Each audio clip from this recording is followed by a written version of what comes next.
This is the Fallen Angel Christopher Daniels, former TNA X Division champion and former TNA World Tag Team champion, and you are listening to the TNA Cross the Line podcast. Enjoy. TNA Wrestling, Cross the Line.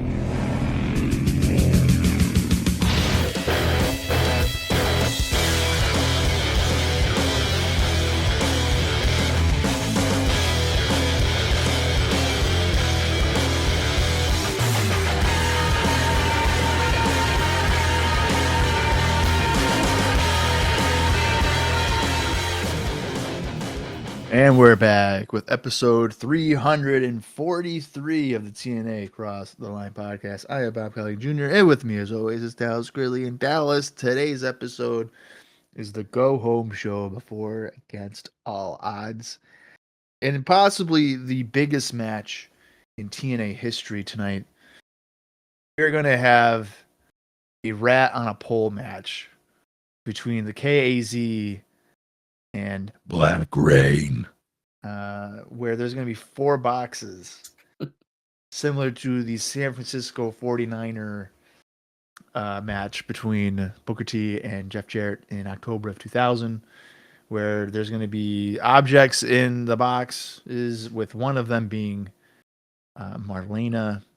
Kaz did some cosplaying last week as Black Rain, similar to what the Guns and Lethal did with Team 3D and Giant Devine. It's all about mind games.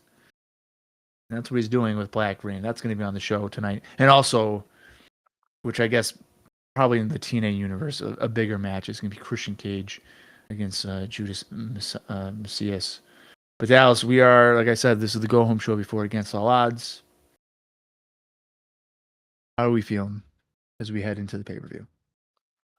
I think I'm feeling pretty good. The card is coming together. I still think we have matches to make, probably. I feel like Black Rain and Kaz, you probably should have just put on the pay-per-view, since it's been a pretty consistent feud. I'm surprised that they haven't decided just, hey, we should just do that rat on a pole off the pay-per-view, which, you know what, it's probably for the better, really. But well, what's South Carolina's guidelines about animal abuse, potentially? that's a really good point. Because it is a little weird. I mean, it is weird. They got all weird about barbed wire, so maybe they're weird about a rat in a box. Yeah, I guess I don't know. I'm not sure.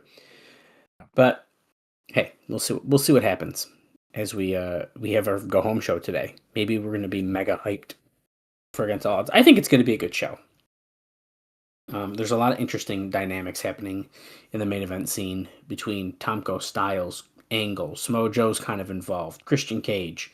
Lots of different moving pieces as we head into this pay-per-view.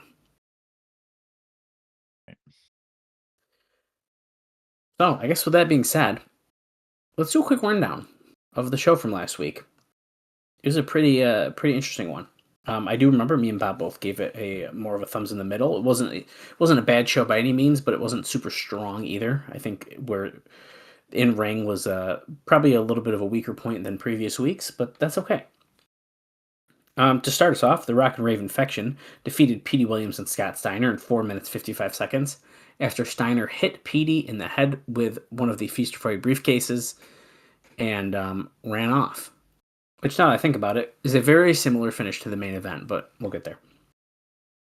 Hernandez defeated Kip James in 2 minutes 23 seconds, and after the match, Kip fired Roxy Laveau from VKM. Fired. Can you believe that? Can he even do that? Is BG James going to be like, what the hell, dude? I know. But Bob had a good point. Maybe there will be a curse put on Kip James for doing such a thing, and I actually like that idea a lot, especially if we're doing this whole BG thing with his dad. Maybe this kind of puts Kip in a different direction. Could be interesting. Next up, we saw Judas Mesias defeat Corey Chavez, right? That's how you say his last name? Corey Chavis? Chavez? Either way, yeah. Either way, it was 1 minute 15 seconds long there. Nothing super crazy. And I believe Mitchell cut a promo after that match on Abyss before the Barbed Wire Massacre 2. Then we saw Angelina Love defeat ODB and Roxy Laveau in 8 minutes 20 seconds. She was flirting with Rudy and kind of stole that win from ODB. So it was not a clean, well, it was clean, but it was stolen. So pretty cool. Then we saw a mixed 6-person tag team match. James Storm, Peyton Banks, and Robert Roode defeated Eric Young, Sanjay Dutt, and Tracy Brooks in 4 minutes. And Booker T came out after that match and shockingly was in the Impact Zone after he appeared via satellite from a pre-tape segment talking about Sharmel's condition, so very unexpected.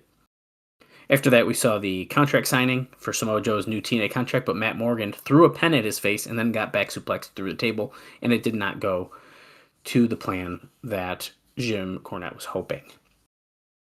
And then the main event. Comco defeated Kurt Angle in 8 minutes 46 seconds, and the special referee was AJ Styles, and that happened after Christian Cage hit Kurt Angle in the head with the TNA World title to cost him the match. And just so you know, Bob, it was being reported that, hold on, I'm scrolling up to this, I was trying to say it. Styles did get high marks in how he played his role as a referee in that match, since it's a spot that he didn't have much experience in doing. So he got some praise from that. But he counted slower than I've ever seen in my life. I was just going to say, when Tomko pinned Kurt was down for about 20 seconds before we got to the count of 3. So. Oh, at least. Now, in most cases, when that happens, like, a wrestler would be pissed because it's like, I look like a fucking chump for being out for 20 seconds before I even get pinned. But I'm sure that's where, like, the title shot to the head kind of plays a factor.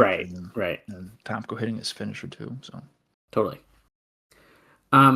So that TNA show on January 31st broke its audience record with a 1.22 rating and 1.7 million viewers. It tied the record rating from the January 17th, but broke the audience record that was set on the 17th and equaled on the 24th. So obviously better news in previous weeks is that they didn't start strong and lose viewers throughout the show. This time they started strong and kept viewers until the last half hour. And the show did a 0.77 in males 18 to 34 and a 0.99 in males 35 to 49. It's also reported here that the replay on the same night that they do AM Raw, so on the 2nd, I've got a 0.6, which means between the two airings, you are talking about 2.5 million viewers who watched the show this week. And then against all odds, it's going to have 25,000 buys.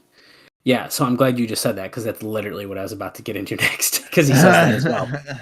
Because he says this next pay-per-view is going to be very interesting in regards to the buy rate. TNA's consistent television audience is now at record levels, but it's funny, because as someone who watches everyone's TV without even thinking, Dave says, I know the key match at No Way Out and the money matches at the next several UFCs. I had to stop and think before coming up with Angle vs. Cage in a rematch for Against All Odds as the main event. I certainly don't feel any kind of buzz that indicates the number will be any different than the last few months.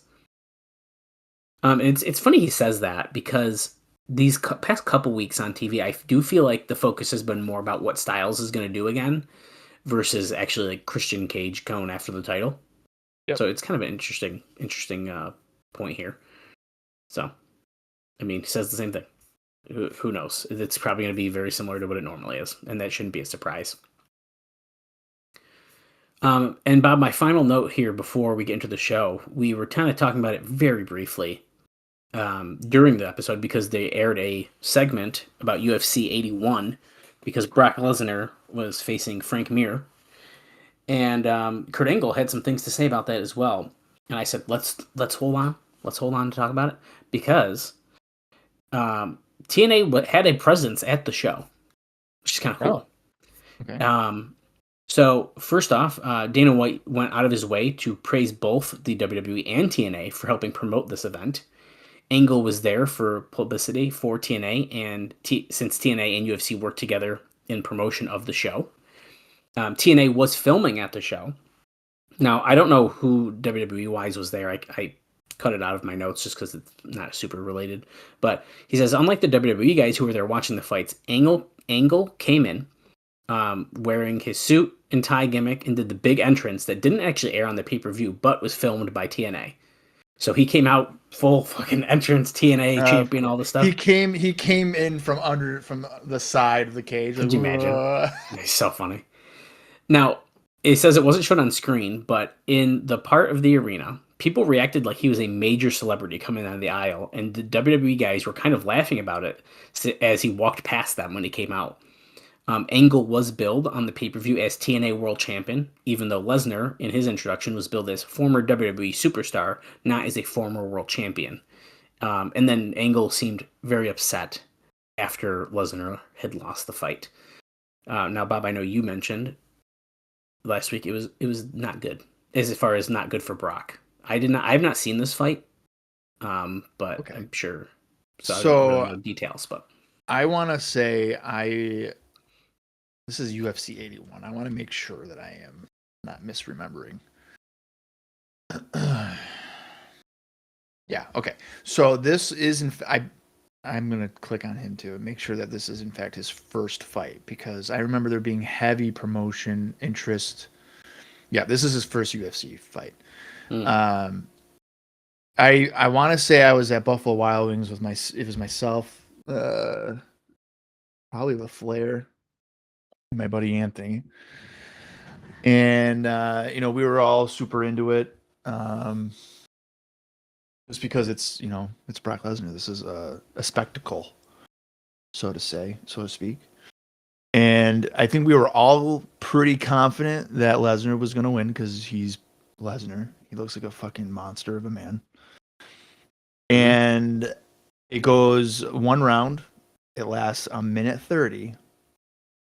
And it's because Lesnar was a little bit lazy when he was striking Frank Mir, and he left his leg open, and Mir took advantage of it, and he made Lesnar submit to a knee bar. Wow. So Lesnar was very upset with himself. He immediately knew that he fucked up, and he was pissed. So just to give kind of more context to this, I mean, he has several fights still on our timeline, but I'm sure when we get to it in the future, we can talk about it. I'll just talk about it now as well. So after a couple more fights, which will maybe be, I don't even know if you'll mention in the notes. If we will, unless there's TNA involvement, we might not. Okay, so I'll just talk about it now. Pretty cool. This is obviously on February 2nd with Frank Mir. He would compete again on August 9th against Heath Herring, and he won that by decision. And then his next fight was in November. So he actually fights 3 times in 2008, which is kind of crazy. Usually fighters do once or twice, but he fought 3 times. And then in November 15th at UFC 91, he being Brock Lesnar, actually wins the UFC Heavyweight Championship by defeating Randy Couture, who is an absolute legend. At this point, obviously, he is significantly older. He beat him in round 2 with 307, which would then lead to a rematch with Frank Mir on July 11th, 2009 at UFC 100. And in this match, Lesnar defeated Frank Mir in round 2, a minute 48, with a TKO, punches. So he got his revenge there. And then just to kind of wrap this up here, he would successfully defend against Shane Carwin July 3rd, 2010 with a armed triangle choke. But then his career would kind of derail after that, losing to Cain Velasquez round 1 in 4 minutes and 12 seconds, losing the UFC championship. He then would compete at UFC 141 December 30th, 2011, losing to All-Star Overeem in the round 1, 226. This is when he was starting to have his stomach issues. And then his last fight was UFC 200, which was July 9th, 2016. He originally defeated Mark Hunt by decision. However, that was overturned because Lesnar tested positive for a drug. Shit. It was a medication. He tested positive for colfamine or something like that. I'm not pronouncing that correctly, but it is used to treat infertility in women who do not ovulate. So Okay. I don't know how that would have helped him in the UFC fight. He had to ovulate during the fight. Yeah. That's really interesting. For some reason I thought he fought way more, but I mean, we were talking off air a little bit about UFC, but I guess I thought he had more because I feel like he went on that super hot streak for a little while, and everyone was like, "Holy, dude, Brock Lesnar is nuts." Which, I mean, it's Brock Lesnar. He is. Yeah. Just really interesting. But it is pretty crazy. He lost that one fight, and then he just fucking went on like a rampage. Yeah, he won 4 straight, including the UFC Heavyweight Championship. And then I don't know, it's the same thing that Kenny Omega had. That's his intestines. That really kind of Diverticulitis. Yeah, that really messed him up. So I want to say the Overeem fight. He got kicked. Yeah, because he lost a kick to the body and punches. There was a kick to his midsection, and he just crumbled. Now, not to say that if I were to get kicked by Overeem that I wouldn't crumble, but the way that he grimaced and fell down, it was like, that might be something more than just a kick. Right. Yeah, I think that's the big thing there. Yeah. So, but Brock Lesnar, he is a certified badass. At least in 2008. Just don't leave your leg open for Frank Mir to make you tap. I was trying to see if I could find like a picture of Kurt Angle at this fight, but I don't see one. Does it say that they even like acknowledge him on the air or no? It's not noted in this section that I have here. I just like the idea that he got this big championship entrance. Well, I think that's so funny. It certainly helps because TNA is also on Spike, so. Oh yeah, for sure. That's probably why they did that. And I wouldn't be surprised if who knows, maybe we'll see it on one of these upcoming episodes of Impact. They'll show Kurt Angle coming out at the fight. They would have to, right? Right? I mean, why would they we were filming do it? That? Feels like a no-brainer. That would be just the most logical thing to do. Right. Well, like I said, Bob, that is all I have for the intro of our show. We have a couple things that we'll talk about during the show, but significantly less than we had last week. So. All right, well, then let's get into the go-home show before Against All Odds. It's February 7th, 2008. The approximate runtime for our version is 1 hour, 23 minutes, and 51 seconds. If you want to watch along with us, head over to the TNA Plus app, or if you have your own personal collection, that's going to do the trick as well. I'm going to count down from 3. When I say play, that's when the live watch will begin. So here we go. 3, 2, 1, play. And as we're doing our normal intro here, I will tell you about the other Explosion match from this taping that airs on February 11th, 2008, and ODB defeated Velvet Sky. Can't wait to watch that match. We're seeing Booker T's return with a vengeance. He's going right after Robert Roode. The challenge was accepted for the Barbed Wire Massacre. Honestly, I just assumed it was happening because they were promoting it on videos. I didn't realize he had to accept it still. So that's good. No, I think we knew that was happening. What are they going to say? No? Right. Team 3D really beat down the machine guns in Lethal. And yes, Christian said Tomko wants to do what's best for Tomko, and so do I. He's trying to get Tomko on his side. Episode title is Friend or Foe. Or Foe. Oh. Liquid steak? That's just chocolate milk. Get out of here. JB's still wearing a neck brace. Robert Roode is here with Peyton Banks, and he's drinking out of a cup that has... It looks like someone took a cricket and wrote liquid steak, big block letters on the glass. Oh, he's making fun of Charmel. I got a rocket jaw. Oh my god, JB, help me. That's insane, dude. I thought he was just trying to get some protein. It was going to be a joke about that. I didn't realize he was making fun of Charmel. Yeah, he's making fun of He's making fun of Booker T now. Oh, no. What the fuck? What? Hippity skippity skippity doo. Skippity doo? You know, JB, it's not funny. Get here nice and close.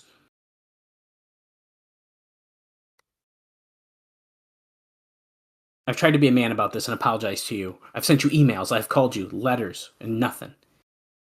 but I get it. Wait a minute. Wait a minute. This guy has said that he doesn't regret anything. Why would he be expecting a response from letters and emails about handling a man? What is he talking about?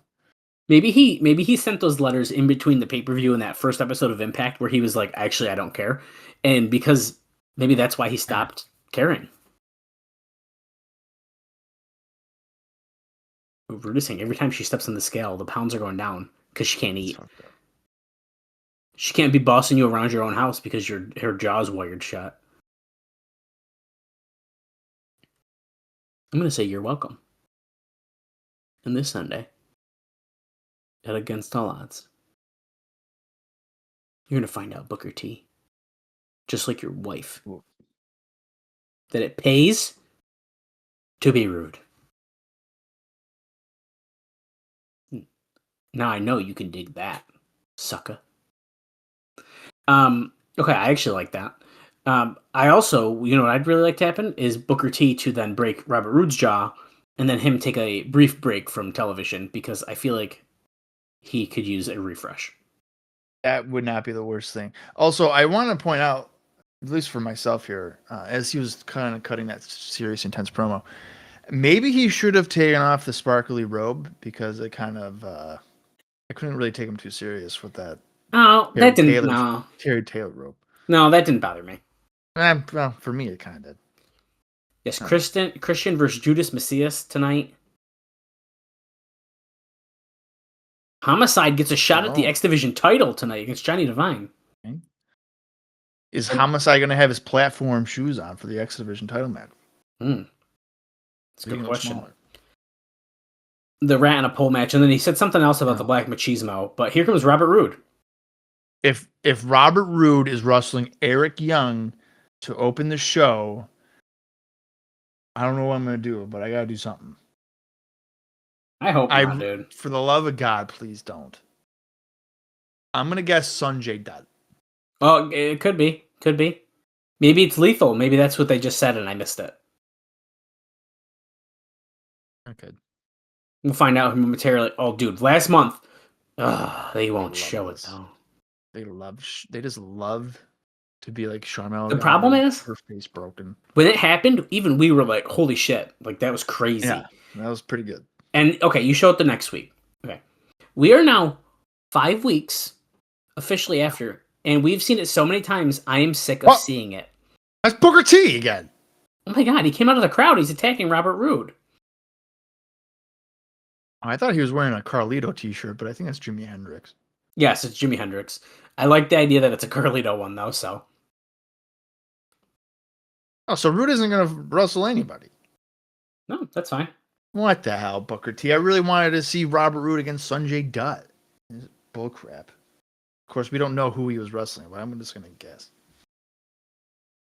Well, that revenge match.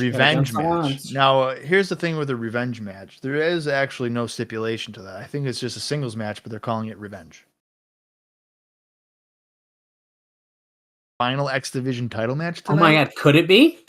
If it is, it's Johnny Devine against Homicide, and if you were to ask me that question in 2002, I probably would have guessed that. Would have been like Johnny Devine and Homicide. Awesome Kong against Division title match. Kong against Tracy tonight. We're saying the matches. Notice how they had Christian only on that nameplate, not Christian Cage.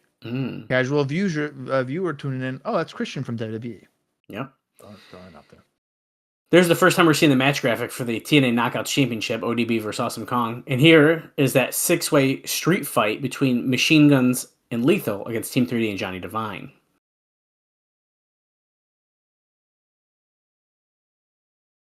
Barbed Wire Massacre 2.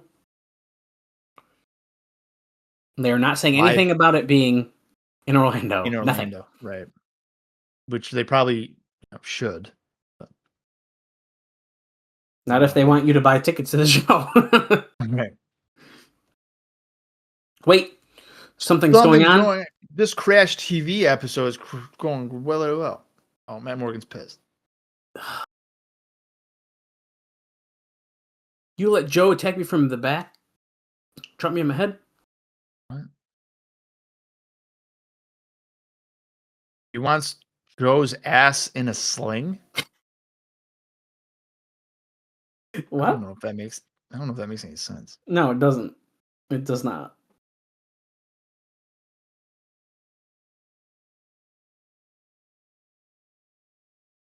If you come anywhere Screw near this the up ring, again, I'm gonna have to fire you.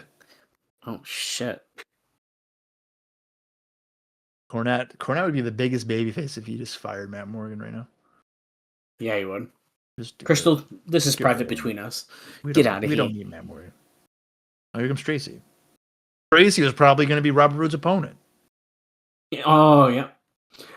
Since we're having a knockouts match here, Bob.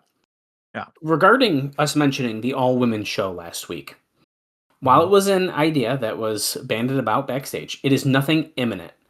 While the women have gotten strong quarter hours ever since the introduction of the division and ODB and Kong as rivals for Gail Kim, there is the fear that they are good as a segment or even 2 segments on the show, but there's actually not enough depth to carry it for an hour. Plus, not only would that involve an added workload to a very small creative staff, but the more time they spend on that show, they may ruin what they already have. I completely agree with that. Also, I don't know if, especially in 2008, if anybody watching a knockouts-driven show is watching for the wrestling. No, there you go. Just saying. Another knockouts note, because we don't see a lot of knockouts on this show, from what my understanding is. Velvet Sky has had her photo in promotional material for a taped pay-per-view show on In Demand called Wet Wrestling Naughty Schoolgirl Food Fight.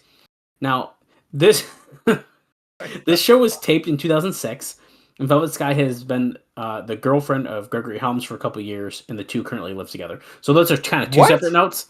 So apparently she's dating Whoa, Gregory. whoa, what? Yeah, isn't that crazy? Is that's real? She was dating Gregory Helms? ODB's on the Tron here saying that her armpits smell more than she is or something. You think you're bad? I'm badder. You think you're tough? I'm tougher. I'm not just another pretty face. Well, Kong throwing in a little distraction here, but I don't know if that's accurate. well, that's what Dave said. So I'm just because reporting. I just went to Wikipedia. If this is something I didn't know about. She had been in a relationship with fellow TNA wrestler Chris Sabin, which ended in 2014, and then from 2014 to 2021, she was in a relationship with Bully Ray. I knew that. Which we knew that part. Yeah. Wait, so she's dating Sabin at this point right here?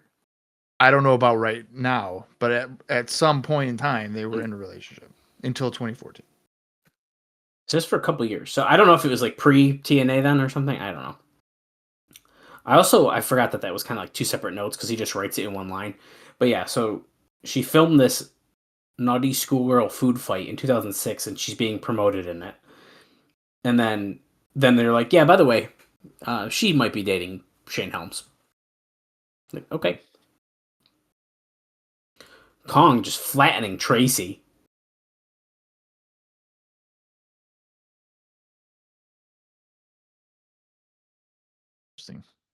Interesting turn of events.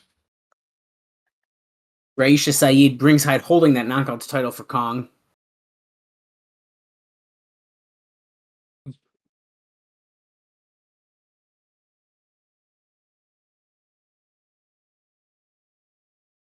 Kong is a peaceful woman, according to Raisha Saeed. I don't know if that is completely accurate.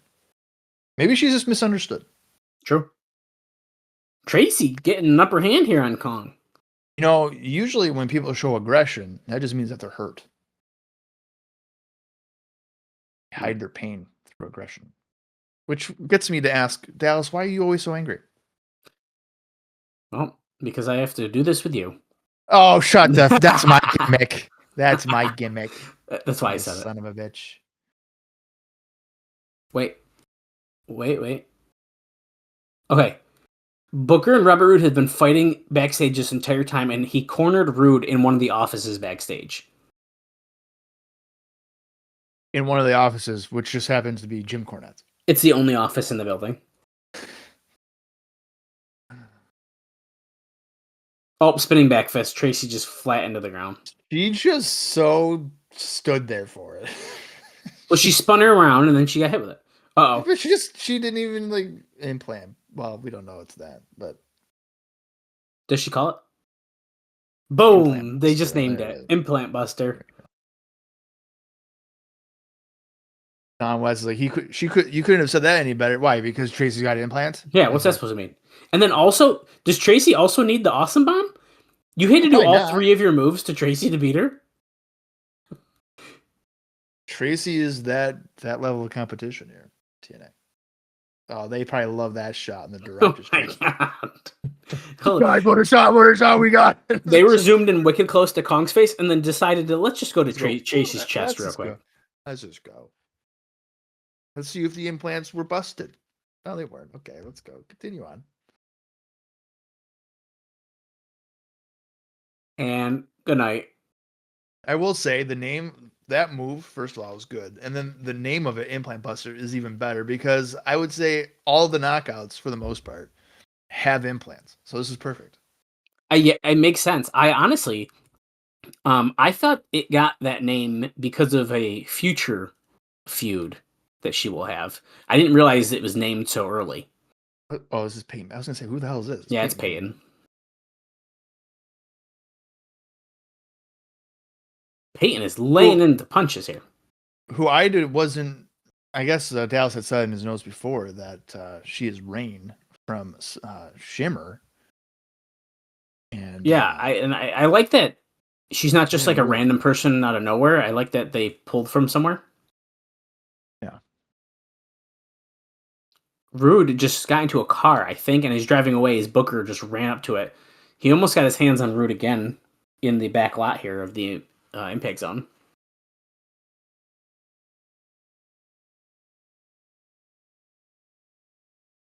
Maple Leaf Muscle and Scott Steiner arguing in Jim Cornette's office.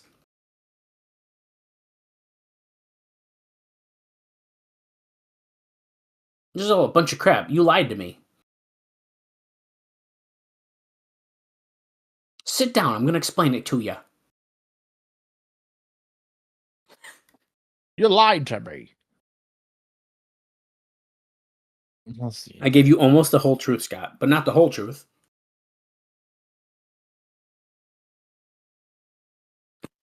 There may or may not be an X Division. Case versus Case at Against All Odds. Petey versus Scott. Scott's like, what the fuck does that mean? Scott, use your Michigan brain. This is not difficult. Both? Oh.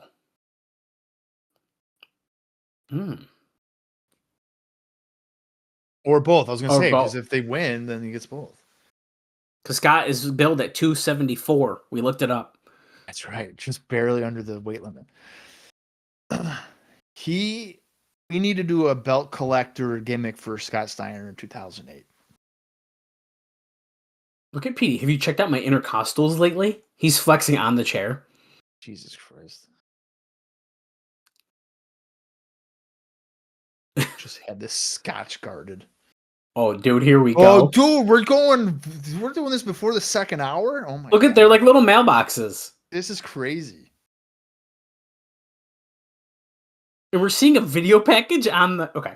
So, Bob, this is a great time to remind It's a you. pay-per-view match, dude, on fucking Impact. I love it. This is a good reminder of who's booking the show, okay? So right now, about 90% of the writing of television is Vince Russo. No way, 90? Wow. Dutch Mantel is largely in charge of the booking of the women's stuff and some other aspects of the show. Dave says it's hard to tell because right now, both favor the comedy approach to the product, and as best I can tell, nobody ever talks buy rates or house show attendance, and progress, or lack thereof, is only measured by weekly ratings, so there's no way they're going to be making any changes from the current formula. Right. They don't care about fucking house show numbers. Who cares? Well, and to be fair, I care less about that. To rebuttal that, we just broke the record last week. It's For rating wise. It's clearly we're not doing bad. Clearly, right. People are watching. The problem is that people are, I don't think, are going to necessarily pay for it. Yeah, that's absolutely true. And that's TNA's approach, though. And Jeff Jarrett has said that on his podcast before. He's like, we were a TV company. Right. Buy rates were not what we wanted to get more money for our TV because that you get for them, they were getting more money from that anyway. Whoever captures the rat will win this contest. Here comes Black Rain, who does not have Darkness Falls or his wig because they were both stolen. Get out of my way. Actually, I bet you that's... I wonder if one has the wig and one has Darkness Falls in it, too, or something. Okay, so I don't remember what's happened in this match. I mean, I watched this probably a year and a half ago, but I have no memory of it. I'm going to guess that there's going to be something in relation to Goldust in one of the boxes. The blonde wig? Yeah. Oh, Maybe, nope. Kaz has... Oh, he's got the wig. Kaz has the wig Yeah, and Darkness Falls, the black wig. Maybe a picture of Terry Reynolds. Oh. And then Kaz will look at the camera like Booker T does when Scott Hall was in a frame. He'll be like, really? Terry? Marlena? Or they're... Or what? Or nothing. They just might be empty. Yeah. They don't want to have fun with it. Black Rain grabbed the leg of Kaz as he was about to go on the top rope to finish up his entrance there. And we are starting the brawl here ringside at the Impact Zone. Now, we've talked about it before. I mean, at one point here, Kaz was having TV matches with Kurt Angle, Christian Cage. And now we're with Black Rain. This is where the camera would pan to Chris Harris, and then he would just shrug and be like, told you. See what I've been dealing with?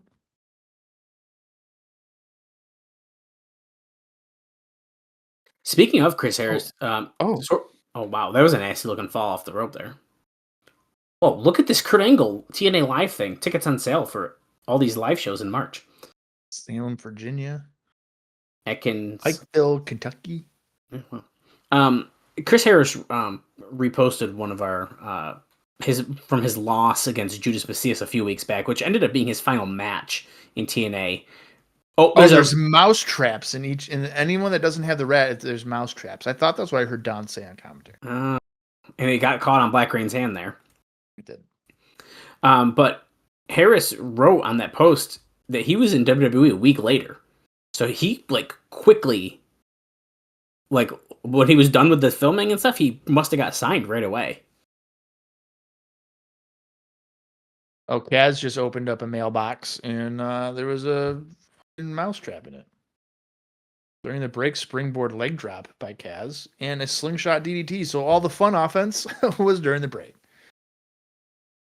Black Rain with a snap power slam. And he's going to pummel Kaz on the mat because I'm assuming there's no pinfalls here. Once you get Marlena the Rat, then you win. Right? Is that how this is playing out? I'm assuming, yeah.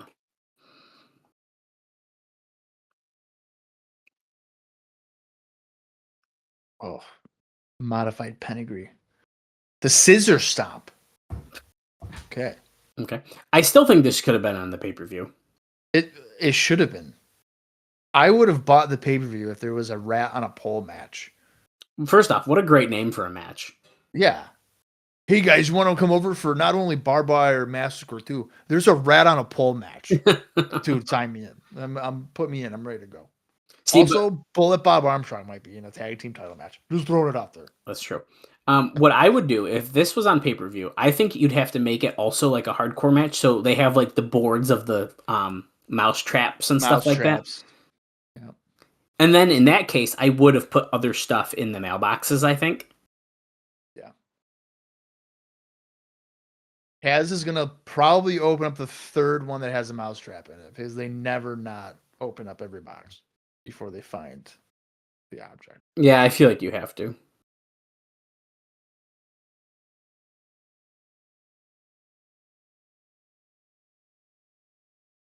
Okay. TNA again praising the fans. Thank you so much for tuning in for 3 weeks in a row. I like the idea that they had to go back and re-record audio that says that because this is already pre-taped. Yeah, but you don't think they do the commentary for the matches afterwards? No, I assume they do them live. I don't know. You're probably right. Kaz put out to the apron there. Missile dropkick from the top. Springboard missile drop. We gotta see this again. Guys in the truck. Okay, we just saw it 6 times. Well, it was a really good. Missile dropkick. It was so good you forgot the name of the move. Black Rain stopping Kaz on the top, which I believe is the final box. It needs to be open, right? I think maybe. Oh, right? Black Rain just shoved. No, there must be. So the other one must be the last one to open. Misty, it's Marlena. Well, he calls it Misty. It's confusing. It's Marlena. I like Marlena, the name Marlena, more than Misty. I like it because it's a funny little joke. Yeah, right, exactly. Also, what is Kaz gonna do if he gets the rat? Like, what's the point? He has a pet. Wait, that is literally a mailbox. Yeah, that's what I'm saying. The mailbox. There she is. He's got Misty. You won. Okay. Congratulations, Kaz. I don't know why you would want the rat, but you did it. The Capture Misty match. What if he feeds Misty to a snake or something? Oh, like shit. Oh, Darkness Falls. Oh, well, there we go. He may have won, but it looks like Black Rain's going to get Marlena back. Black Rain. He's got Misty once again. Do you think that, because Misty was a black rat, do you think that rat died and then they had to get a different rat and they could only get a white one, so then they had to make the joke about Michael Jackson? I don't think so, but that is really funny. Okay, JB's with Booker T in the back here.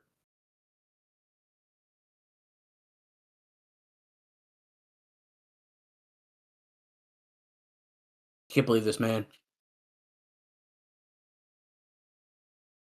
I never felt this. Okay. Usually when I hear I never felt this way about somebody, it's usually I love them so much. But his is different. His is hatred. Okay. He hated him. I love Robert Roode so much. I can't wait to beat him up. I can't wait to be home with Charmel. Can I get you something to eat? Booker, she can't eat. He has a broken What the fuck? She wants him to beat the living hell out of Robert Roode. I said, baby, I can do that.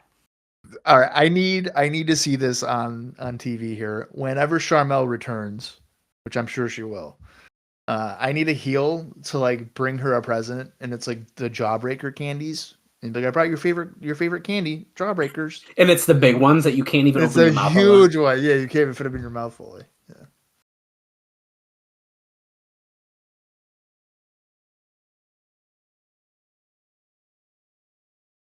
This will be a night to remember. Your punk ass is mine. Robert Roode left the arena. Well,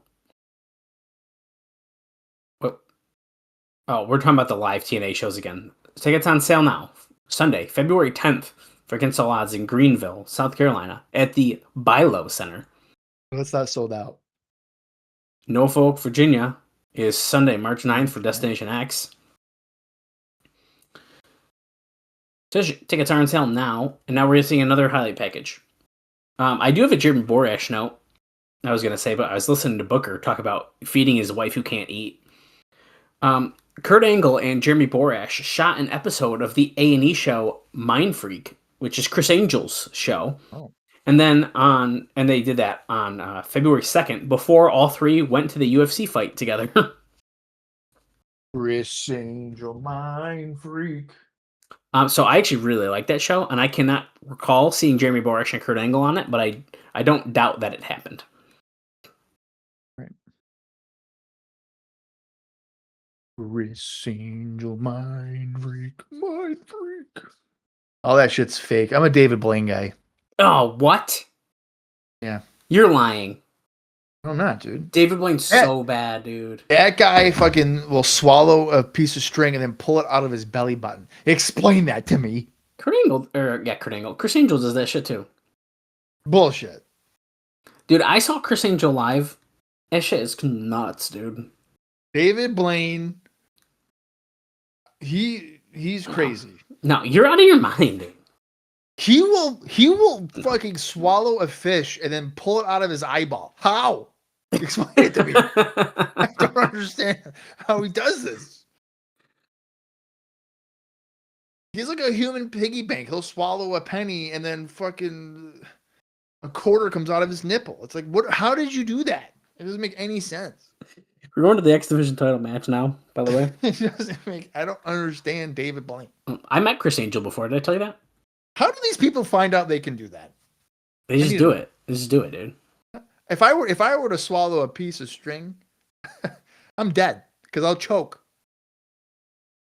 I'm not pulling it out of my belly button. I'll tell you that right now. And then get a fucking special on NBC to do it. Here comes Homicide with Salinas, and I have a Salinas note, Bob. Oh, great. Is she in that wet t-shirt fucking erotica thing from 2006 like fucking Velvet Sky was, or no? No, even better. She shot a porn flick that is coming out on February 11th alongside Jewel Denial. And apparently TNA is well aware of this, and there isn't any heat. Is that the same day or the day after against all odds? It's against the day after, I think, yeah. Oh my god. But so remember how it's softcore though, right? I believe so. And she's got to make money after WWE fired her. So like, who cares? Oh, so before when there was heat on her, we were talking about that a little bit last week. So it says for the house heat shows that she was never booked for. Yes. So a couple weeks back for skipping some house shows to do autograph signings at a porn convention. But then Alvarez says, is she really that big of an asset? The LAX, it's imperative that she works the house shows. But as we found out last week, she wasn't even booked for them, so it didn't matter. Yeah, it doesn't matter.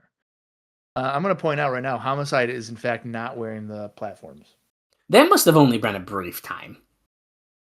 I think it depends on who he's fighting, honestly. Because in the X division, you would want him to be shorter, but then if you're fighting Team 3D or something, maybe you want him to look taller. Who knows? Holy crap, what a dive by Homicide. And then he just high-fived Don West and then rubbed Tenay's bald head. After he did the somersault suicide dive to the floor. Is Homicide going to win the X Division Championship? That would throw a wrench into the six-man tag match. Yeah, it definitely would. Oh, Devine almost landed on his head for that overhead belly-to-belly suplex by Homicide. Like, pretty dang close.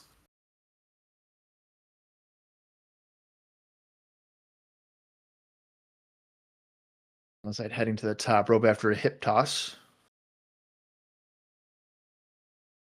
Let's see. And misses. He misses it. Yeah. Whoops. Yeah, so guys, just so you know, after we do cover Against All Odds, we will be checking out Shelly Martinez's in-depth review. We will do a play-by-play. We'll do a play-by-play. I mean, theoretically, we could. You know what's kind of hilarious is, after I was doing these notes yesterday, I go on my Twitter page, and a wrestling page retweeted like a Jewel Denial thing, and it was like, look at her making towns like she's Demolition, even though she hasn't done porn in over a decade. And it was just like so funny, the timing. Who? Jewel Denial. I don't know. I've never heard of this person before. I have no idea who that She's is. apparently pretty over.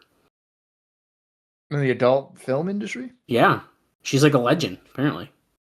No idea.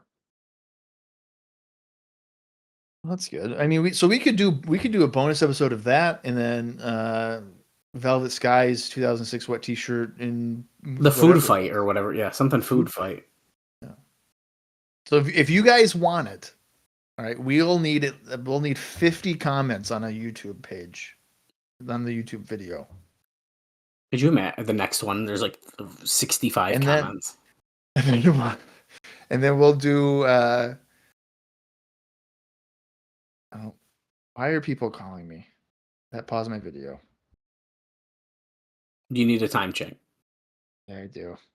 Okay, I am at 32 minutes and 32 seconds. 33, 34, 35. All right, let me know when you get to 43. Oh, okay.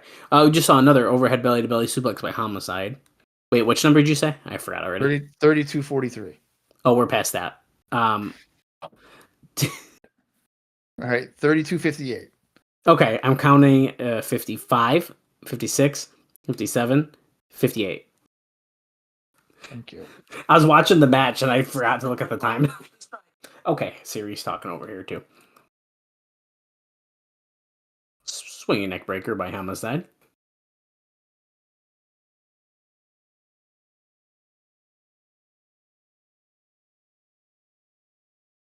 Homicide's getting a lot of offense in this. Two counts. Oh wait, I got to change my time here. Here we go. Let's see. Yeah, there we go. We have 50 minutes and 15 seconds remaining on this episode of Impact. Oh no, Devine with the roll. These guys forgot the ropes. Oh, he didn't get it though. Okay. He didn't get it. What? I thought he was gonna get it. The diamond cutter. One. Ooh. Devine had his shoulder up a little bit. That the Gringo Stunner. Excuse me. The Gringo Killer. He's not gonna hit it. Oh my god, he just hit it on fucking Devine. Dallas Misty. He's looking down. One. Ah. So, okay, hang on a minute. So he hits the Gringo Killer. Clearly, Brother Devon was supposed to get in there before the 3 count, but he missed his cue or something. So then Slick Johnson just didn't continue the count.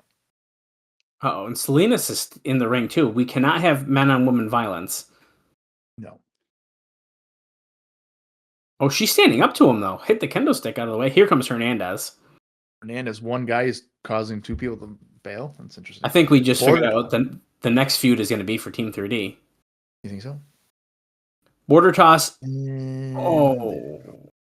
Yep. He did it I think Homicide and Salinas. I think Devine is trying to see how long it takes before he breaks his neck. I think he's really trying that. Crystal with Christian Cage in the back. Is that a new jacket? It does look kind of new. He may have worn it before, but Cage. This is a crazy business, Crystal. This may or may not be his last shot at the gold. Wow.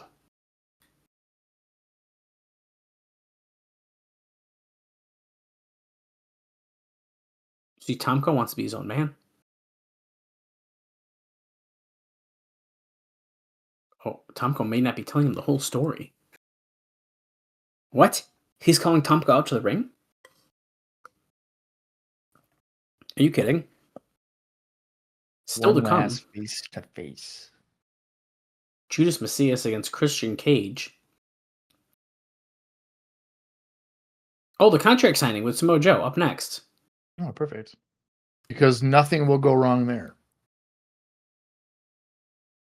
Greed, the lust for money, power, and gold.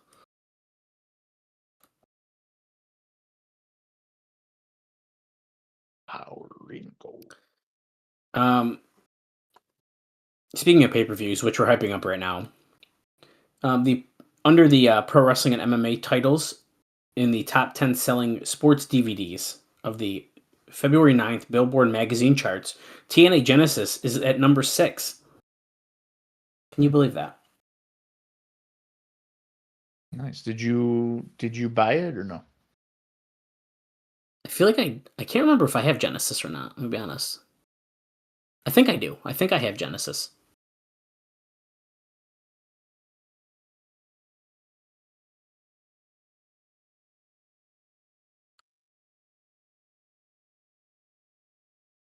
Okay, this is a very long-winded. Yeah, this does not need to be like this. But you know what? It is also the last show before the pay-per-view, so they're probably just trying to fill time. No, I know they are. Ooh, doing dishonorable things. It shows Karen adjusting her straps in the stall. Look at the money falling from the screen.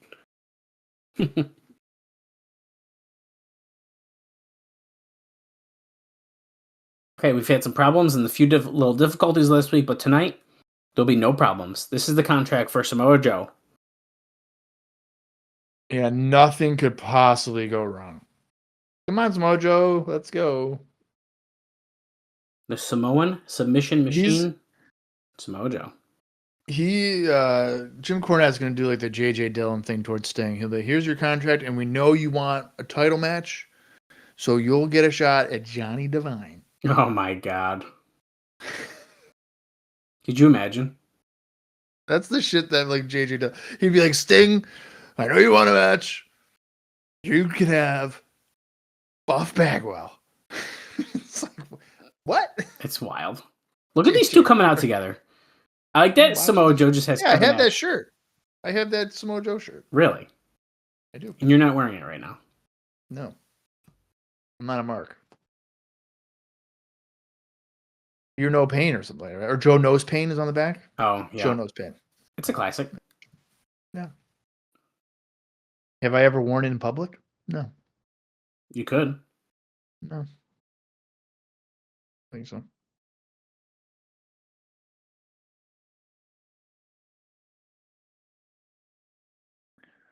Oh, Matt Morgan is staying out of the impact zone tonight. Or he'll be fired. Oh.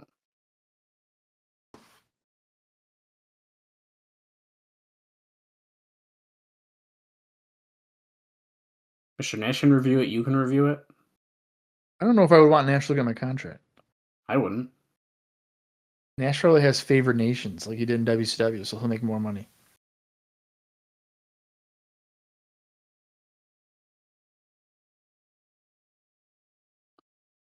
Oh. There's the pen. Is he going to do it?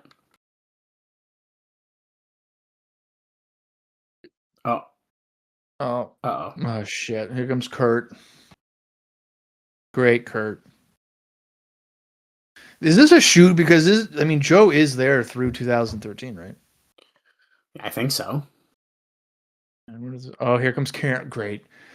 Joe, do you really want to sign that contract, or do you want to meet me in the men's stall? That's what she's going to say.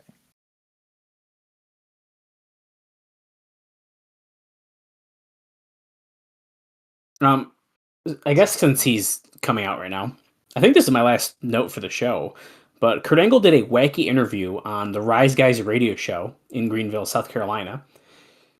And he says something pretty interesting, and it's who he expects to come to TNA next. Would you like to take a guess who that could be? No. Are they an active competitor? I don't know their current contract status in a different company, but they do wrestle. So it'd be Like, I don't know if they're free agent. So WWE, right? It's a WWE guy. Agent, he wrestles. Rey Mysterio Jr. No, but that would be pretty crazy, wouldn't it? All right. Who do you think? Edge. Nope. Mark Henry. Nope. Do you give up? Matt Hardy. Oh, okay. He's currently not in the WWE. In 2008, he's not. Oh, I know who it is. Well, it's the Big Show. No. Oh, but I'm pretty sure he fought the Big Show. What's that? I think he fought the Big Show for the ECW title. I think.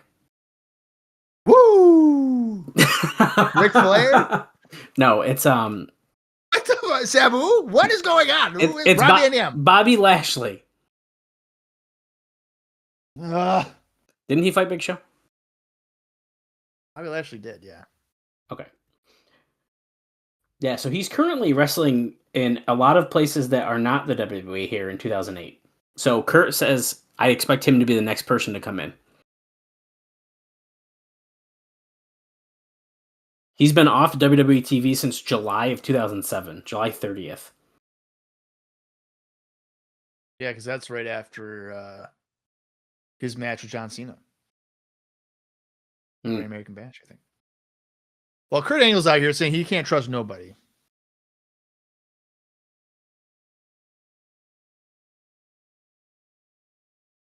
He's accepted his responsibility as the guest ring enforcer. Oh, he says Kurt was maybe the greatest athlete he's ever known.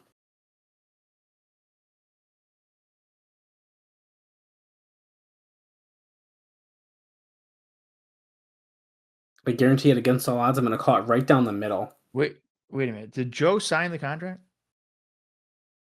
No, I don't think he actually did. He shook his hand. Oh, he just put Kurt through the door hell, wall. man? He just slammed him right through it. That's not good.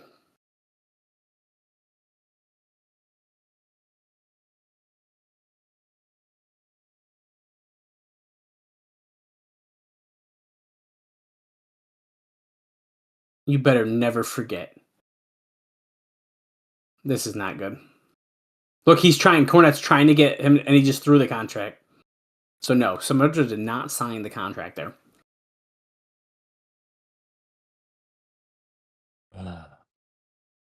Wait, Oh, so hell yeah. Joe doesn't have a contract then? No. The Rock and Rave infection backstage. Christy looking mighty fine. Oh, look at this. We got a food delivery, even though he said before that there wasn't going to be food delivery. You piece of garbage. Well, there's a reason why. So why? Share it on the air. Because someone took too long for us to start this episode, so I said, if you're hungry, then go ahead. Okay, so now he's going to shame me because I got massively high last night watching UFC 342 or whatever it was, or something like that with Patty, whatever. I had a bunch of sugar. I'm a type 2 diabetic, and it flushed out of my system at noon. Well, you're ruining the concert that we're about to get here. Oh, sorry. Wait, didn't I say they should do a concert and they're doing it with rock band stuff? Yeah. Oh, they're not playing the game. They're just playing the guitar. Oh, my God. Christy had me on the microphone. She sounds great singing. Is this before or after Jillian Hall was doing the Brooke Hogan impersonation? Wait, is that why she was doing that gimmick? Oh, yeah. That was a shot at Brooke Hogan for being Oh, my God. I never knew that. You didn't know? You never knew that? Oh, yeah. That is hilarious. This has to be after that. I think that was... I feel like it is. Because she was with, like, JBL and stuff. Houston, Texas. I'm not wearing any underwear and I'm free balling, baby. Thanks, Lansoy. Jesus Christ. That's funny. Well, now they're coming out to the ring. Look at Hoyt with the guitar between his legs.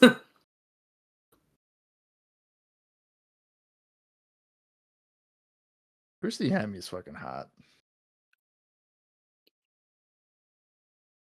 When we do our bonus episodes, we can read her articles in the Playboy magazine while we're at it.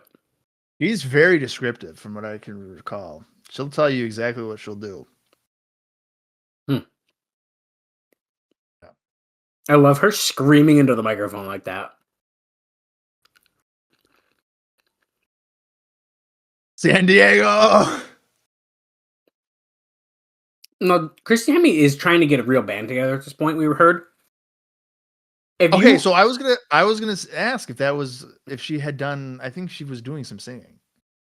I'm just wondering, like, if you saw her doing this on TV, but then you're like, well, I liked Christy Hemme, but now I see her band's in town. Do I really want to go see that? Oh, yeah, that's fair. That's really good. That's a very good point. Well, look who one of their opponents is. Be counterproductive. He's hot. He's spicy. He tastes great. Well, we know his part is not Tiger Mask because they only team one time. Yeah, it kind of sucks. I'm gonna say Eric Young. Yeah, that's probably a good guess. I like this idea that they're like, yeah, so Curry Man and Tiger Mask were victorious, so we just decided to make them not team together again.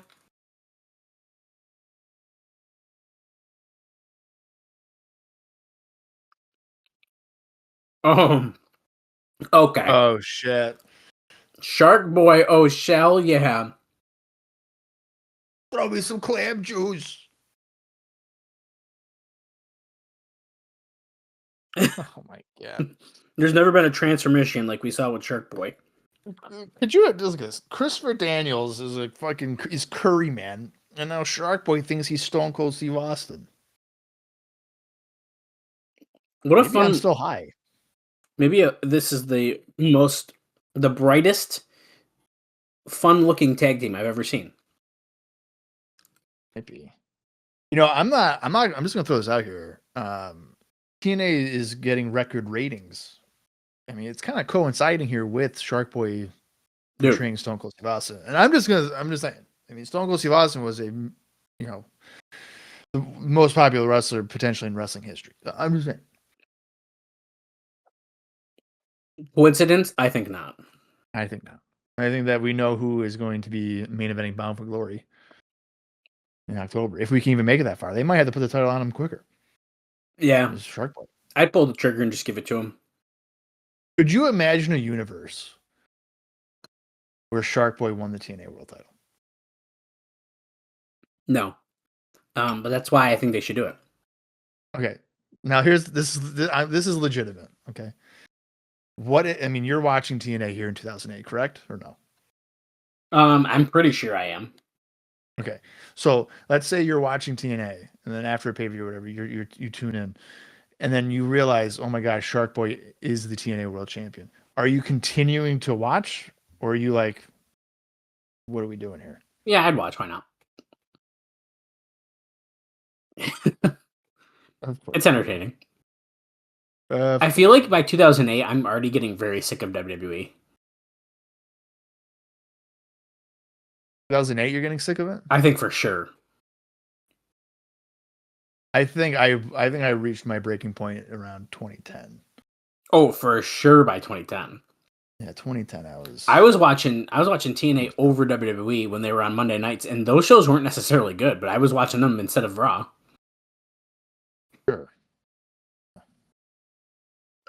Like I've said before on this podcast, I remember watching the January 4th Impact, and it was the same night that Bret Hart was coming back. So I didn't tune into Raw until I knew that Bret Hart was coming back or coming out. And I remember watching the Impact, and I was like, "Oh, okay. Well, this is a train wreck." But hopefully, they can at least get like a decent rating number to continue justifying it. And they got like a 0.6 or something, and I was like, "Oh." No, I watched that episode of Impact instead of watching Brett and Sean say hi to each other in the ring. I sure did. You didn't watch any of Raw? Nope. You didn't. So you didn't even see that part with Brett and No. Sean? Oh, I definitely clicked over. Nope. I watched TNA. Best decision ever? I don't know, but I don't even know if I ever saw the full segment with Brett and Sean from that. I think it's just them being like, "Hey, sorry about that." Yeah, and it's like DX Sean wearing all the DX gear. Yeah. Ugh. Yeah. Oh my god, look at Lance White playing guitar on Curry Man. On his butt crack. Whoa, F5. Here comes the pain. He landed on his knees. It's different. Oh, okay. 1, 2, no. Curry Man kicking out at 2. They can't trick us. Shark Boy is not going to be on a losing team. You guys are the biggest name in the company. That's what I'm thinking too. Shining Wizard right to the face. Jimmy Rave. Jimmy Rave, one of the I'm telling you, super underrated. I really enjoy his stuff. I will probably say it almost every time he appears on these shows that if you want to watch really good heel work, watch Jimmy Rave in Ring of Honor when he is the Prince of Ghana, right? The Crown Jewel with Prince Nana. I know. I'd like to see some of that.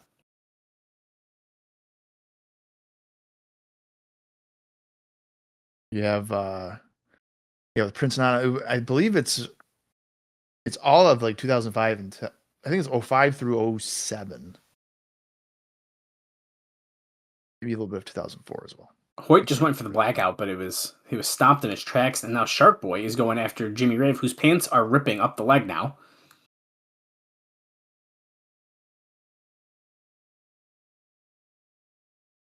Drops the fin down on Jimmy Rave.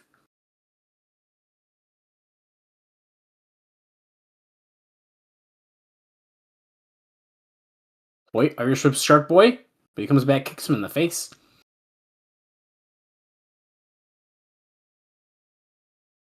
Oh, shell, yeah. Oh, the stunner to Lance Hoyt. Oh, maybe the Rave. Oh no, the burning hammer? The spice rack. The spice rack, excuse me. Oh my god. He does like the little bounce and then he does it and he lets Shark Boy get the pin. Oh my god. All right, I like this. I like Curry and Shark Boy. It's insane.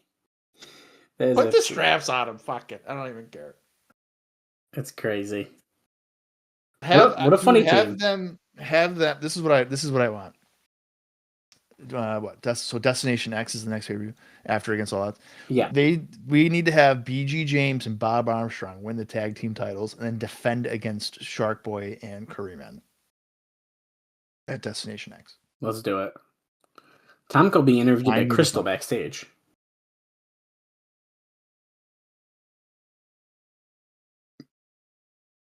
Only because of my history have I accepted an invitation to be in the ring.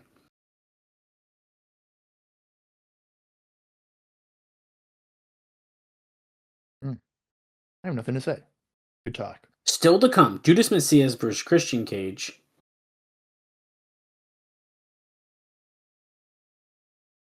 Oh, AJ Styles and Tiger Man.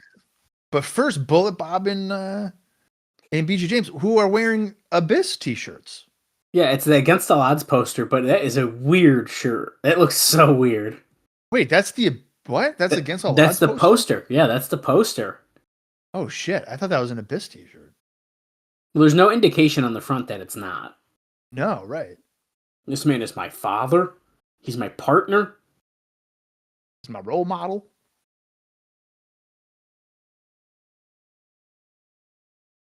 We ain't having a soap opera. We're Bad Blood. Bad Blood. Oh shit! Is that their team name? Bad Blood. Oh god. Oh, yeah. We have the Marine Corps camaraderie. We have no issues. I don't have a tag team partner that's probably bitter about the fact that I chose my dad. We're fine. We're bringing the gold home to mama.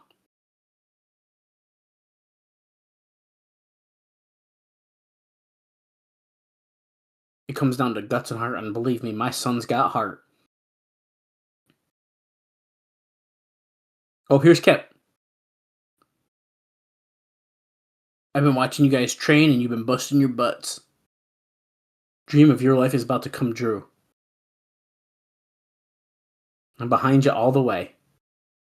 I don't believe that for a second. Yeah, that was so sus, dude. That was so sus. There is not a shot. He is going to just destroy Bullet Bob Armstrong with something. He's going to murder him. Yeah, I mean, come on. We're going through the whole card again. Booker T. Rude in the revenge match. Case versus Case. Maple Leaf Muscle Petey Williams.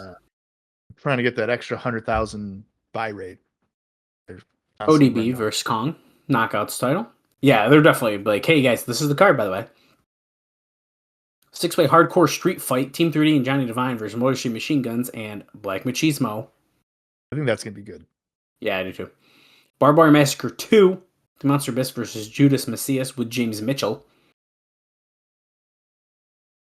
PG James and Bullet Bob Armstrong versus AJ Styles and Tomko for the TNA Tag Team titles. I like how they don't have a still photo of Bullet Bob. TNA Heavyweight Championship, Christian Cage versus Kurt Angle with a special enforcer, Samoa Joe. Which, I mean, you could mistake that as being a triple threat match Easily. just from the graphic. Tiger Mask. Yeah. Go, Yeah. go, Yeah. Tyga. Go. Now go, Tyga. I want to say I've mentioned this before with oh, that's the wrong show. We are on this one. I don't think it was necessarily in February though. Let's see here. 2008. Oh, am I wrong? Oh no, I'm sorry. I'm thinking of 2007. Yeah. So these, if you go back in the archives, you probably would have heard it because Tiger Mask was we had seen him back in May at Sacrifice and then afterwards as well. But these two had a match for IWA Mid South May 12th, 2007. Phenomenal Invasion 2, which Tiger Mask won. Oh. And I believe that you can read that review on WrestlingRecaps.com. Oh, Styles is apologizing to Kurt before the match. I'm really sorry from the bottom of my heart. Please give me the key back to the dressing room. I'm lost without you guys. He always says that. Whoa, I love you. I love you, Karen. I love you, Karen. What? That's funny. He loves Karen Angle. What can you say? I do too. Little drop kick from Tiger Mask to get this match started. Bell rings immediately. I'm freezing. Well, there's currently a storm happening across the entire United States, so Yeah. How is it snowing over by you? Is it snowing pretty good or? I would say a light snow all morning. It has covered the ground at this point, but I know that later it's going to get a lot worse. Right. So I just try to make it sound like we were like in totally different areas. You're about 7 miles down the road from me. Right. It currently feels like it's -4 out, so not bad. Yeah. Yeah. I'll tell you right now, it's really cold and show my immaturity that in my head, I'm cracking up just thinking about it. Is all I could usually think about is Patrick Starr when they go into Sandy's dome and it's cold and he goes, "Oh, I'm so cold, I'm shivering." That's a nice move by Tiger Mask. A little springboard like crossbody action, going for cover, but AJ kicked out at 2. Cracks me up. Yeah, that's funny. I gotta watch some SpongeBob today, I think. Look at that. Oh, just look at that fur. It's so warm. Come on, just a little bit, SpongeBob. How do you feel? Warm. Warm. Headlock locked in. Styles pushes him off. Going for that springboard crossbody. Kicks out at 2 or 1 even. I think I can safely say that we are the only podcast that is doing SpongeBob references during an AJ Styles Tiger Mask match. Let's see, you will not find that anywhere else. No, you will not. That is for sure. Oh, Styles just dumped himself out to the outside of the ring because Tiger Mask did a little leapfrog action. Hey, there's that Genesis DVD on the ring skirt that's number 6 in the top 10.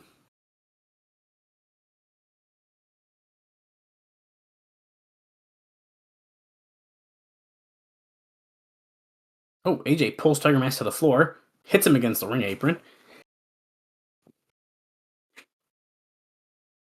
He's telling the crowd to move.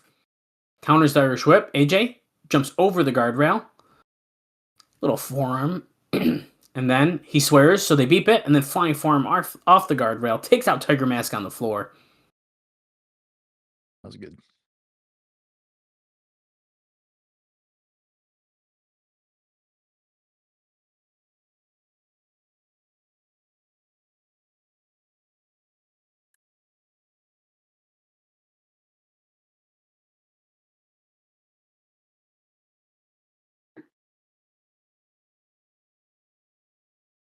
He's trying to loosen Oh. the mask to see what Tiger Mask looks like.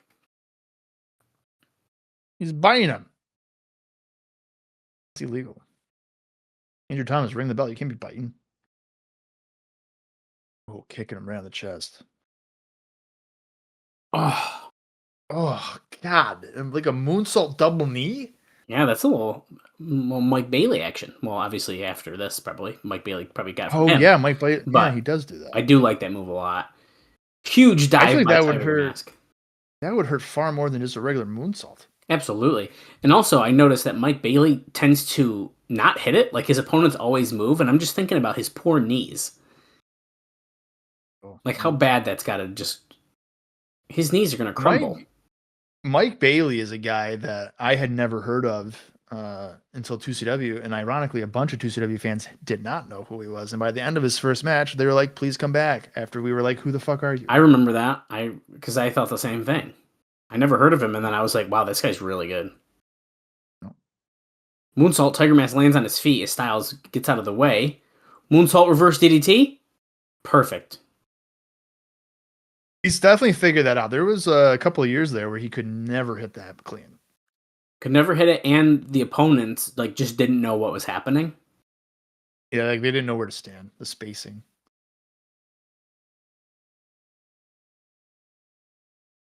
Trading some forearms here. Forearms. Yep.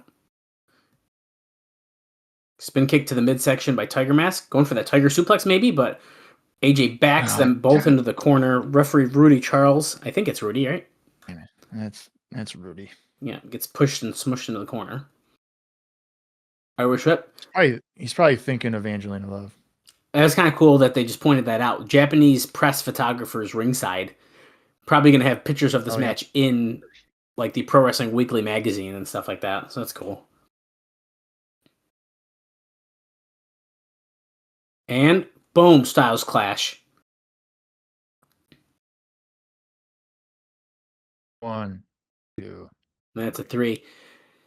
I did just notice, Bob, this was Tiger Mask's final appearance in TNA, match-wise. Yeah, so when I was just looking up his previous history, I noticed that as well, and that's kind of surprising because it looks like, at least according here to Cage Match, I don't think here's Prestige, I guess, in 2024, but which would be in California. But for the most part, he remains in Japan or Mexico. Yeah, super interesting. Well, Pro Wrestling Zero, is that Japan? Yeah, it is still. Yeah, that's Japan. Oh, Revolution Pro, is that stateside? That's England. Yeah, so he doesn't really come back to America. Defiance America, right? Nope, that's England too.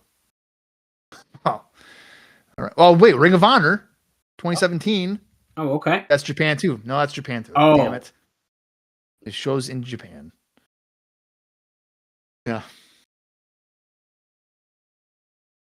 Another, guys, you will not believe this. Another video package. Yeah. Kind of a bad week to have no notes. Last week I had almost too many, it felt like, to talk about. And now it's like... Yeah. No kidding.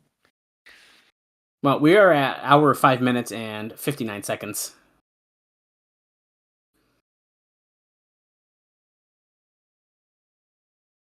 I think we have what? At least one match left? For the show? Yeah, is this the main event? We have Christian. It's got to be Christian. Yeah. So I think this is the main event then. Yes. Yes, it is. The number one contender to the TNA World Heavyweight Championship, Christian Cage, taking on a man who is going to be in the Barbed Wire Massacre 2, Judas Mesias. Now, from a booking standpoint, if there is going to be a true winner here, logical sense would be it would just be Christian because he's got a title match at Against All Odds. We ain't getting a finish. Well, I said if there was going to be. Right. I think Abyss is actually going to be the fault of this one because we have not really seen a lot of him these past couple weeks besides being in normal clothes talking to Mike Tenay. Yeah. Wearing jeans. Wait a second. Wait a minute. This is not Judas Mesias. Tomko's coming out. This is Tomko. Yeah, that's right. It's gray sweatpants Thursday. No big deal. Yeah. He knows what he's doing in those gray sweatpants. He absolutely knows. And that's why the camera is zoomed in to his face. Because he's got probably a hog that can't be shown on television. Maybe it's a button on a fur coat. I don't know. Oh. You never really know. You never really know. Anyways, so Christian and him are in the ring together. So I guess we have a little pre-match segment happening because I forgot Christian did call him out technically. What are they going to do? Are they going to shake hands? I'm not going to stand out here and go through our whole history, but I want to get straight to the point. I miss you. Oh. The entire Impact Zone.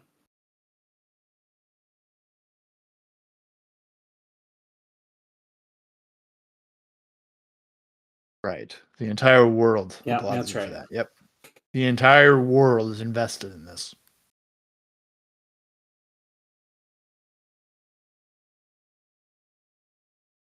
Right. Yeah, AJ cost him the World Heavyweight Championship. Tom We goes know like, where he yeah. stands, Peter. Yeah. That happened. Oh, I got to bring this up. I'm not trying to throw anything in your face, but I did help you out. It's true. If you have some unfinished business, if you really want to do what's the best for Tomko, finish what AJ started. We might as well do it right now. There's no sense in waiting. Oh boy. He's going to turn his back. And you're going to do what's best for Tomko. Jack him. He's going to hit him. Is he going to do it? Oh. He doesn't seem like he knows. Oh. He just spun him around holding a fist to his face. Hug him. He's going to hug him? He just pushed him away and then he's leaving? He's afraid. He's conflicted. He's conflicted. He's like, I hate how much I love you, Christian.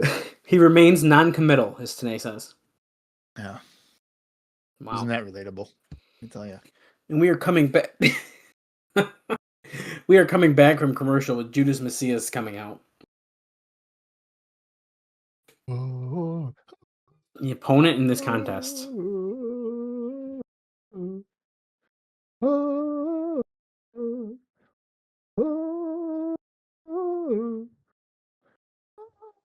Oh god, he's wearing the weird mask again. Of course he is. Well, you know, he had it in his luggage, so he was able to wear it. You like that his arms don't go touch his side?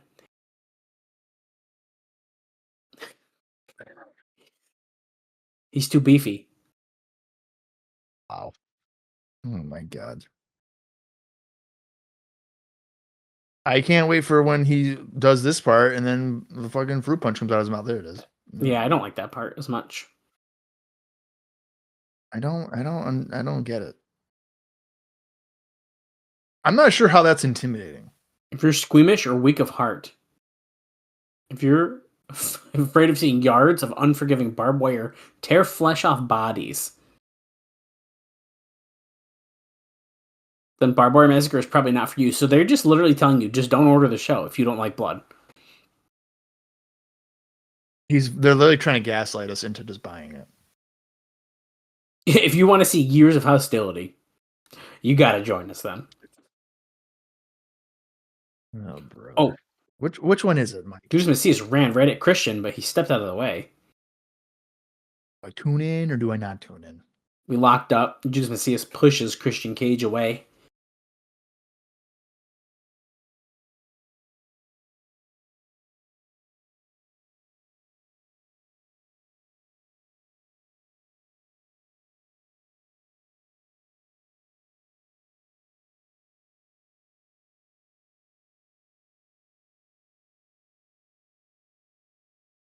I don't know if I have any interest in this match either, and it's all because of Judas Mesias. This just feels too random to like kind of care about. And it's at the end of the show, the last of the tapings. Like, I don't know. Well, I mean, yeah, no, you're absolutely right. And he's also like, it's purple outsiders. Ever since the you gear is said just that, dude, I can't stop thinking of it. Yeah, that's just what it is. I do like that Mitchell switched to a purple suit to match him. No, can't wear the red. Well, yeah, I mean, you can't do it red. No, that's associating with Abyss.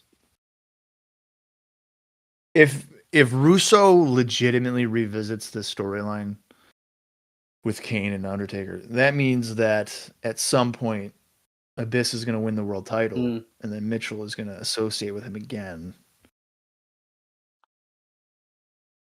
Abyss is going to be like, oh, wait a minute. No, that was in reverse. Because I think Taker was the champion, and Barrett was like, I know your secret, Undertaker! Kane's alive!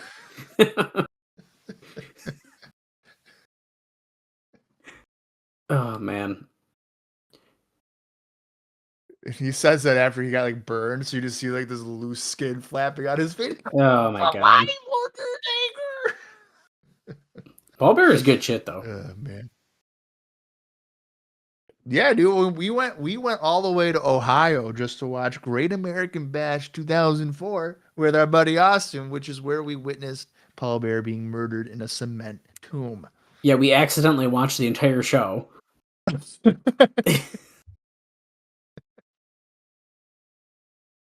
Maybe asking, how do you accidentally do that? Yeah, we were waiting to see apparently there's a stunt double. It took us like 20 years to figure out there's a stunt double. Yeah. Wild. Yeah, considerable amount of time. Kind of embarrassing, but it's okay. Not a lot's happening in this match, but Christian's going for the unprettier here. But Judas is able to escape and rake the eyes of Christian Cage. Yeah, no, it should be pretty obvious that nothing's happening in a match when we're talking about that happened in the WWE, 22 years ago, while we're watching something for TNA that happened 18 years ago. Okay, well, here, this is something we can talk about. Do you think that Mitchell is... Okay, two parts. Do you think he's a good manager? And second part, if you think he is, do you think he gets the recognition he deserves? So he is definitely a good manager. I mean, he was a good manager even when he was with Tajiri and Mikey Whipwreck in ECW. And even before then, WCW with Mortis and Wrath is James Vanderberg. And I don't know if I knew also that. And then even before then, when he was in Smoky Mountain, really, I believe it was rather brief. He managed. I think he managed the Night Stalker. Oh shoot! I didn't know that. Be wrong with that. But yeah, he's been around for a while. And yeah, so no, I would say he's absolutely a good manager. I mean, the stuff with the New Church was really good. I mean, he made Brian Lee and Slash a worthwhile act. Yeah, which is crazy in TNA, which is nuts in hindsight to really think about. And then the feud with Raven was pretty good for the fall of 2003. And then initially his association with Abyss enhanced Abyss for a couple of years, and then as we are now, we're kind of on our own here, derailing that momentum. But yeah, I would say he's absolutely a good manager, and no, he does not get the recognition that he probably deserves. Now, is he a top 5 manager of all time or something? No, but he's certainly an act that helps the talent that he's associated with, which is the point of the manager. Yeah, I think he's pretty dang good. I really like him. And I don't know, it's like one of those things where it's like maybe he doesn't because he didn't like go to WWE or something, and people just assume that he's not good or something. I don't know. I think everything I've seen of him, I think he's really good. That's probably exactly why he doesn't get the recognition, because he wasn't in the biggest promotion. And when he was in WCW, he was just doing, like I said, Morrison Wrath, Mortal Kombat guys. So What was his character like in Smoky Mountain? Was he a similar idea? Like, so I want to, you know what? I'm gonna double check. Because I know in ECW he has the look still, like the red, and like he's the devil. Yeah. I'm pretty sure. Yeah, so he's definitely in Smoky Mountain. Oh, Mesias went for a powerbomb, but Christian able to escape, trying to lock in that cloverleaf. It's been going a little bit back and forth here. Mesias was stretching out Christian across the ropes for a little bit. Christian hit a missile dropkick. He kind of started to come back, and now Mesias is taking control again. Oh. Sends him right into the post. Okay, so I lied. Oh. He was in Smoky Mountain, but it was not for the Night Stalker, which makes sense. In fact, it was worse than that. Oh. He was the manager for Prince Chris, which was a 4,000-year-old mummy. Oh, that's not good. Yeah, that was that mummy was per request of the financial backer. Oh, for real? Yeah, and I'm blanking on the name. That's crazy. It's not something that Cornette wanted to do, but in order to keep Smoky Mountain Wrestling, he had to do it. Here comes Abyss with a roll of barbed wire wrapped around his entire arm. Oh, and he's going after Mitch. And then he also managed Kendo the Samurai. Huh. His name was Daryl Van Horn. But it was not like a Father James Mitchell type of thing.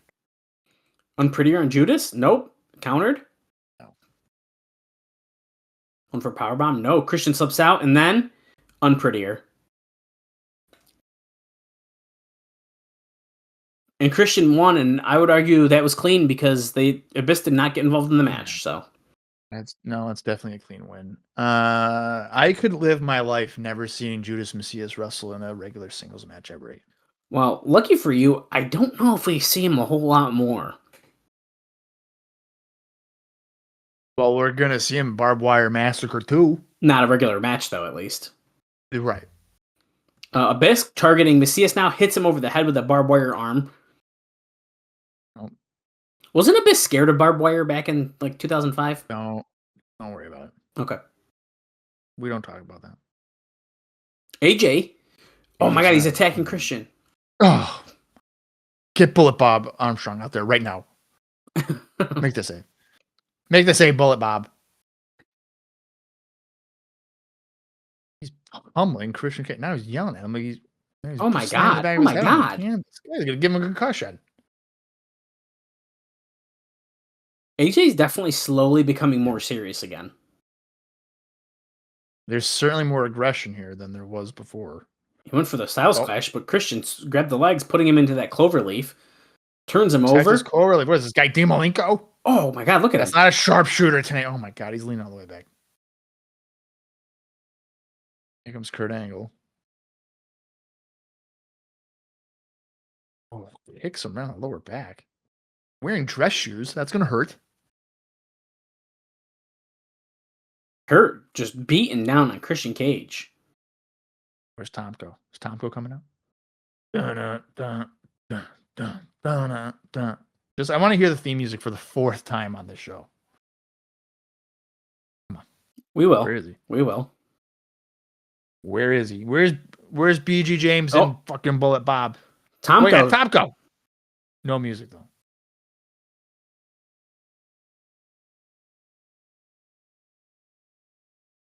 Tomko and Christian are friends, man. I'm telling you. They're pals. They're buddies. Yeah, he was non-committal, but he seems to be committal now.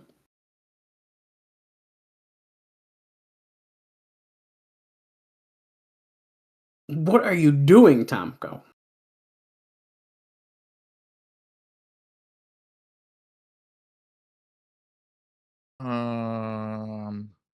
Okay, kind of looks like he's I with don't Christian. know.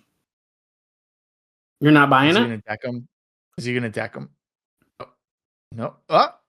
What? No, he went. Okay, Top Go and Cage Your Pals. We are officially going another All video right. package for the show.